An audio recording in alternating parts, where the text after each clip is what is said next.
the kinds of conversations that we have with people influence the kind and quality of relationships we can have with them, and vice versa. The kinds of relationships we begin to establish influence the kind of conversations we can have, as well as the quality of those conversations. So I think of collaborative dialogue as what I call a witness process, influenced by Mikhail Bakhtin's notion of witness versus aboutness.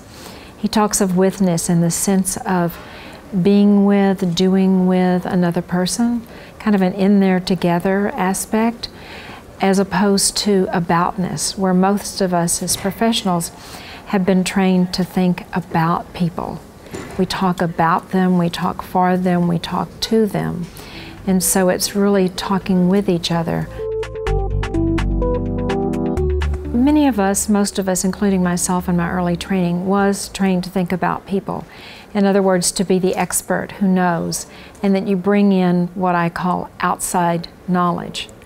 And what I find in my work is that when you can really access what I call the local knowledge of the client, whether the client's a leader on a team or the president of a company or a student in a classroom, that you invite in what I think of as their local knowledge, their language, and I use that in the broadest sense, not just the words they use or the particular native language they speak, their customs, their rituals, their beliefs, and they come with a lot of resources. And I think that when we act from an expert position, we often don't think about other people as having resources. And when they do, and they're sitting right there in front of us, we don't notice them, because we tend to notice more the familiar, what we think we know, what we think we've seen before, rather than thinking about, looking at, and interacting with the person and getting to know them as if you've never met them before. So it's a way of being able to access what I think of as the unfamiliar rather than the familiar. The first thing I would like to say is that all you can do is invite them to be engaged with you. You cannot mandate it. You cannot try to trick them or manipulate them into it. You cannot try to control the situation.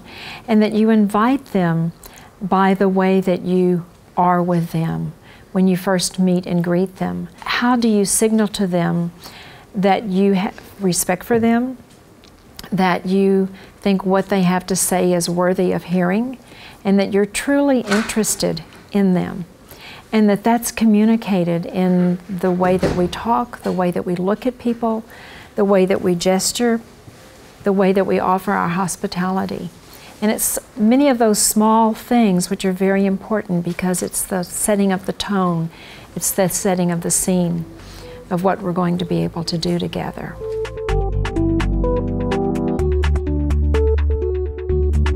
Often as a consultant or a coach or a mentor, we have ideas about how a story should be told. What are the important parts of a story that should be told, the pace of telling the story, whether history is important or not, and we participate in editing the story. So I don't want to edit another person's story. I want them to tell the story they want to tell, because they're the experts on their life, and I trust their expertise. And that comes from my orienting assumptions. That's something that you have to truly believe before you can do it. Well, I don't think in terms of like techniques or formula or pre-structured steps, but I think in terms of a body of abstract orienting assumptions that for me have become a value, a set of beliefs that really influence how I am in the world, and how I'm in the world both in my personal and in my professional life, and that they begin to influence how I am with another person. So that has to do with how I think about knowledge and where knowledge comes from and how it's constructed, and to think of knowledge as something that's more socially and communally created, something we do with each other, and that it's important to keep in mind how to create knowledge with another person that has relevance and usefulness for them in their situation. So I think of that as sort of insider-created knowledge rather than knowledge that's being brought in from the outside.